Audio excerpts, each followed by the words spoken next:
How have you found over 15 years how almost business has changed? Do you think it's a lot more legitimate now in terms of, the work policies, procedures, and how businesses Yeah, treat staff? I'm just interested as someone, obviously you've been through it. yeah. Mental health's a big thing now, more so. I've always had this ethos of I'll look after my staff and they'll look after everything else. You know what I mean? It's Hmm. massively important. So this COVID period we've been through, you can imagine, like every business, there was a fork in the road. There's no book that you've been given to say this is how to run your business. And by the way, this is what happens when a pandemic comes. You've got to, think on your feet. So the choices were number one, furlough people, make people redundant, cut the business cloth because obviously everything shrank naturally, or make the tougher decision, which is look after your staff and ride the challenges.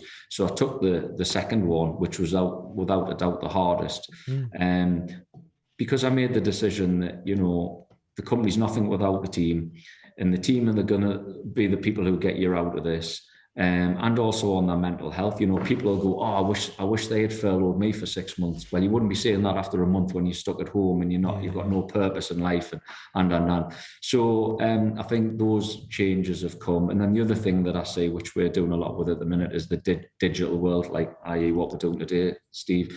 Um, we're doing a lot with digital platforms so customers can do business with us without the need to meet people face to face so much. E-commerce we've called My Shop, cooling portal for managing your data for the HSE, things like that.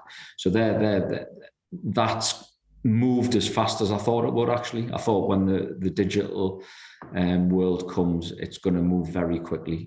Quicker than any other Rollout. Yeah. rollout. Because I Yeah, know one of the conversations that we've had in the past was actually to do with salespeople and logistics. yeah, That likewise, if you've got a meeting in Newton Aycliffe and then your next meeting's at Blythe, you can lose half a day just driving. As we're now, touch some wood, someone asked me the other day about, what frequency should be an in-person meeting and what is remote. And realistically, maybe twice a year, you want to keep the feel of when you actually meet people in person. But actually now just the ability to just jump on and have a decent conversation. But the amount of time you save, hopefully touch some wood, will, do great things for productivity for businesses.